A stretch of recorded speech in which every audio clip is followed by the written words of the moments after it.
Namathu Ratana Tayasa. May I pay homage to Triple Gem, the Buddha, Dhamma, and the Sangha. My respect goes to my parents and my teachers. Hello, good evening, everyone. So today is Saturday, the 15th of May 2021, and this is Ajahn Sujan from Warapunya Meditation Center, Aberdeen, Scotland. Good evening, everyone. Good evening, Margaret. I am almost fully recovered. Thank you very much, Margaret. And I hope that the rest of people who have got the new vaccine, Pfizer or whatever, are getting better. Just the announcement that tomorrow in the afternoon, after the lunch, we will have a tree planting. If you are willing to come, then just turn up around after lunchtime, about after 12 o'clock. And if you have a spade and a hammer, you can bring with you as well. Apparently, weather seems to be nice. Relatively nice. Not nice, but relatively nice. So, you are welcome to come and join planting a tree. Meanwhile, we are going to have the next week Interfaith Mindful Day, which again you can join as well. But if you are wanting to joining, then let me know. In case if there is a rain or weather is not good, then we can keep you inside the marquee. But if you are not booking it, then unfortunately there won't be any space for yourself to be in the marquee. And obviously you are encouraged to bring willies and brollies with you on that day. This year's theme is nature. Nature, and so different faith groups are coming and giving their perspectives and contemplating on that. So this is Interfaith Mindful Day. And on the 26th, we are celebrating the Vesak celebration, Buddha's birth, enlightenment, and passing away day. And again, this day we are celebrating a small gathering outside of the marquee, which we will keep it until the Vesak celebration. So you are most welcome to join as well. But if you're thinking to come, let me know, or let the center know that you're desiring to come. And as usual, it will be a small gathering, and we'll be chanting and offering a dana, and that's all. Okay, and some chanting and blessings. So you're welcome to join. On the Saturday, the 29, we are having a Sila program, which basically online observing 8 precepts and listening to Dhamma talks from different monks throughout the day, starting at 9 o'clock until 4 o'clock. So you are welcome to join as well. So these are some of the information that I just wanted to pass on to you, whoever is willing to join those ceremonies in near future. So hello everyone, hello. So this is a Saturday evening. I'm here with you all. So we've been talking about the virtues of the Buddha, which we normally pay respect to the Buddha, and this is the 9 virtues, which is Arahang Samma Sambuddho, vijja carana sampanno, sugato loka vidu, anuttaro purisa dhamma sarati, sattha deva manussanam buddho bhagavati. So basically, Arahang the pure one. Samma Sambuddho, the perfectly enlightened one. Vijja carana sampanno, impeccable in conduct and understanding. Sugato, the accomplished one. Lokavidu, the knower of the world. Anuttaro Purisa Dhamma Sarati, he trains perfectly those who wish to be trained. Sattha Deva Manusanang, he is the teacher of gods and humans. And Buddho Bhagava, he is fully awake and holy. So these are the 9 qualities of the Buddha that we have been contemplating, just to get insight that why we pay respect to the Buddha and what is the reason behind. And it is, again, I remind you all that not worshipping, it's recollecting, honoring and paying respect to the Buddha by recollecting his virtues. And this is also part of the faith or the saddha, and talking about the faith, unshakable faith in the Buddha. And yesterday I was talking, and I started talking on this vijja carana sampanno, which is the third one, which means he's impeccable in conduct and understanding. And yesterday I managed to discuss only one section, which is the vijja, by bringing the discourse that the Buddha referred while he was practicing as the truth finder, or the seekers of the truth. And what happened with that moment, and he had a lot of fear and a lot of worries, but when he changed his mindset from a negativity to the positivity, and checking his behaviors, whether it's a physical, mental, or verbal actions, and realized that there is no violation, he was feeling free from it and able to attain the liberation. And obviously a person who has gained the liberation would not have any fear whatsoever. And that is, the Buddha was talking about the vijja, the knowledge. Once you have gained, then you will be free from all these fear and worries. Anybody remember the 4 vijjas, the 4 knowledges that the Buddha attained on his enlightenment before the realization of the Four Noble Truths? If you do remember, then please type it, the 3 knowledges. And here, similarly, another the sutta, another discourse relationship to the virtue or the charana, vijja charana. So it's vijja sampanno, charana sampanno. There is actually 2 words coming together, and vijja and charana. And in relation to that, again, I just wanted to bring another discourse which the Buddha himself spoke with one of the Brahmin priests who was well known at that time. His name was Pokharasati. Pokharasati. So yesterday was a Janashoni, I think, yeah. So yesterday was a Janashoni, the story of a Janashonis, and how he was there to discuss with the Buddha. Well done, Margaret. Yes, that's 3 vijjas. That's 3 vijjas.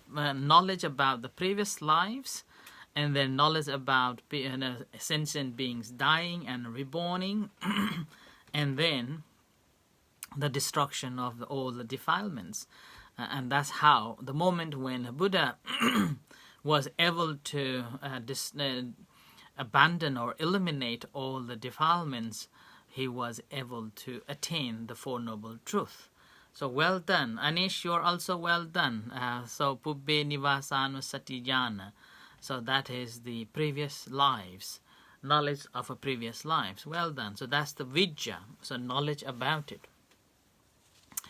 And in terms of the charana or the conduct, conduct and understanding. It comes in one of the discourses called in the Digha Nikaya, the first book of the Sutta Pitaka, and there's a third sutta, third discourse.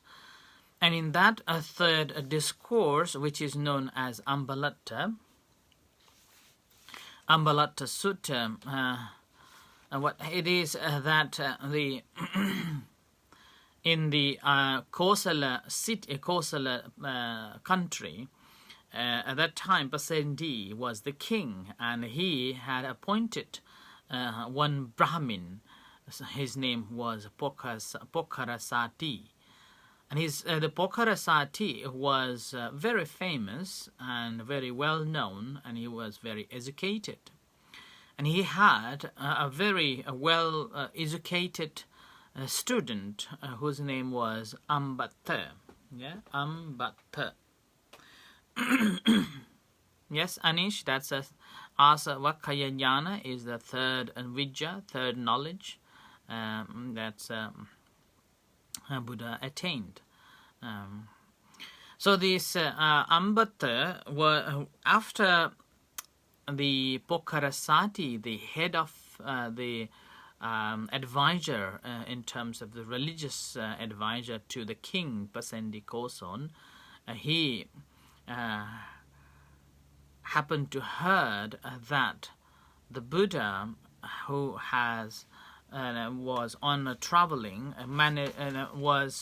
who has got a great faith and who has got the great name and a fame, that he is the pure and perfectly enlightened and impeccable in conduct and understanding, and accomplished one, knower of the world, and able to train. So his fame was so great that the Pokara-Sati wanted to check his qualities, and then he wanted to check whether the Buddha was as he was known. So that's why he, rather than going himself, he sent one of the great student, whose name was Ambalatta. Okay? Ambatta. Yeah? And then it is said that Ambatta was so knowledgeable that he could remember all the Brahmin canons, the scriptures, and the 5 scriptures. That's Rigveda, Yajurveda, Samaveda, Itihas, and so on. And he was well versed and well knowledgeable, and he invites the venerable, and he invites the Pokara-Sati. He invites the Ambatta, and saying that you go to see the Buddha. After seeing the Buddha, and see that what happened. After seeing the Buddha, go and discuss with him. And then this Ambatta was aware that the Buddha was born in a Sakya clan, and the king as the royal family, whereas Ambatta is the priest, Brahmin. So on that occasion, Ambatta replied back saying that, why do I have to go to check whether the Buddha is the great or not? Yeah? Right. So Emma is saying that Emma is getting a second vaccination on Thursday. Well done. Very good. I'm feeling better now. Thank you, Emma. I'm getting better.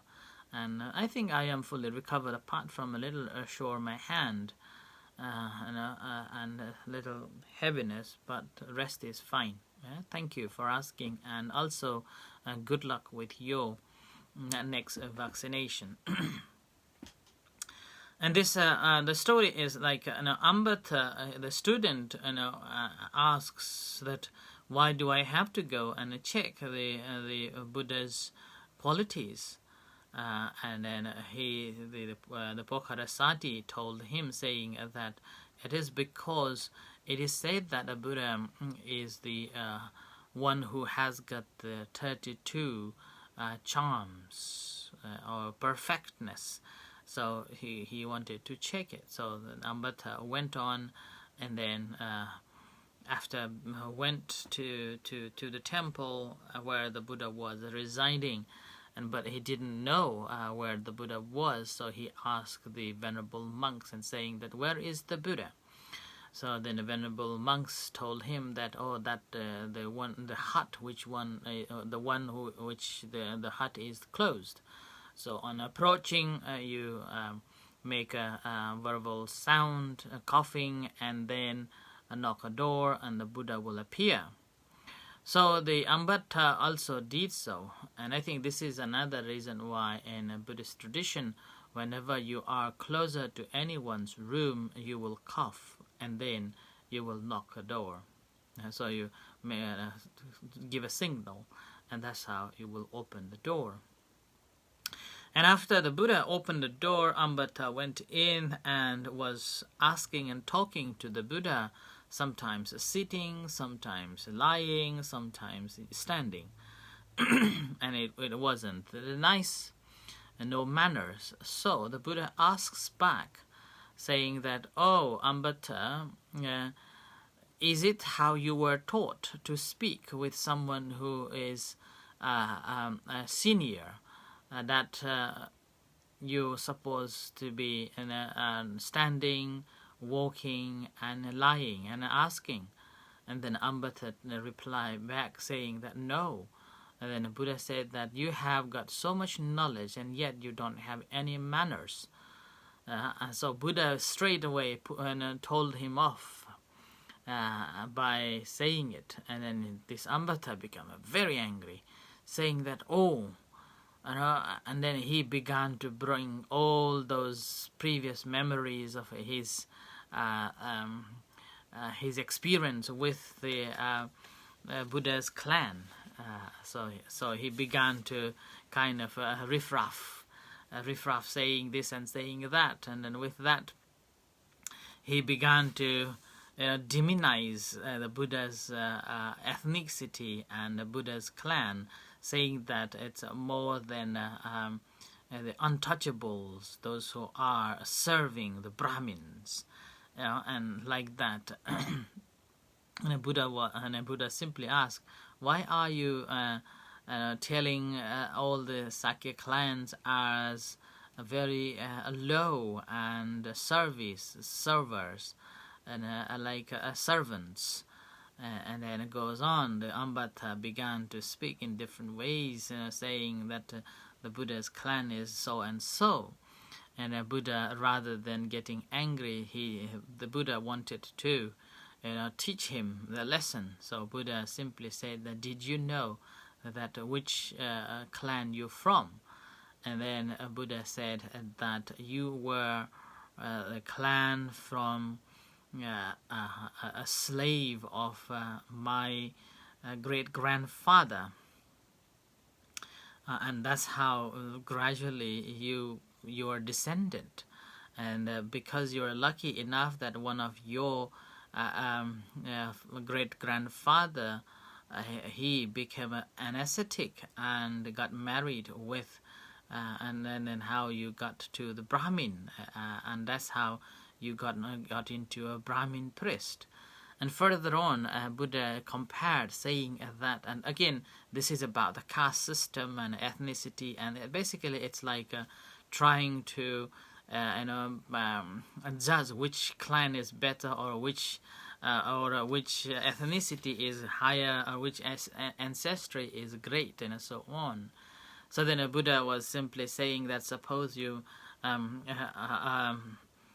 a prince marries with a Brahmin girl, what will happen? Will you be invited? And so on. And later on, further on, saying that if suppose all the Brahmins comes together and expel a Brahmin, will you take on board? And he said no. And they say, why? Because he was expelled. And further on, Buddha questioned, saying that suppose a king were to expelled, and then it happened that he came to your door, will you accept him? And he said yes, and the community will accept him, and so on. So with that, Buddha is simply saying that the rulers are the foremost among the castes, rather than, as the Ambatha was having this concept or perception that the Brahmins are the highest castes. But the Buddha is saying that Buddha was saying in this sutta that the kings or the rulers are the highest than the Brahmins, because they are, despite of expelled, will still be welcomed by the community, whereas the Brahmins, once you are expelled, will not be welcomed. So further on, in that case, Buddha went on saying that a wise person will never bring their ancestry, will not bring their ethnicity, will not bring their caste and their nationality to dominate others. To dominate others. So a person who whenever he brings up the clan, the ancestry, the pride, the nationality, ethnicity, and then try to dominate others, then that means that person is not practicing in accordance with the knowledge that one has gained. But the person who is who has got the knowledge, and as well as walking on the path in accordance with the knowledge that one has gained, then will never bring those ancestral lineage or ancestral, or the clan, or the pride, or the nationality or ethnicity bring up to dominate someone else.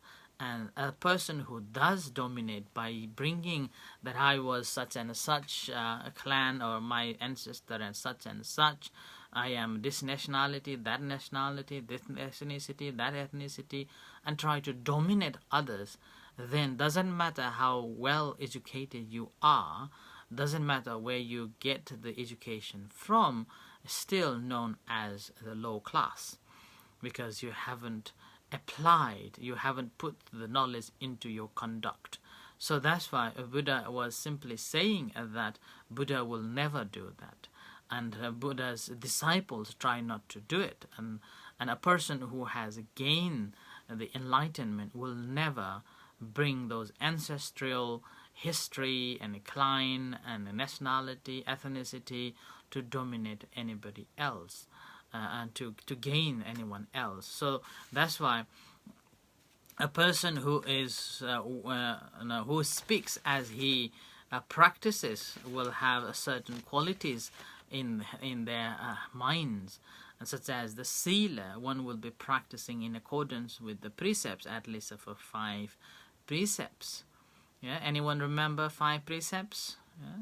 And then guards their sense faculties.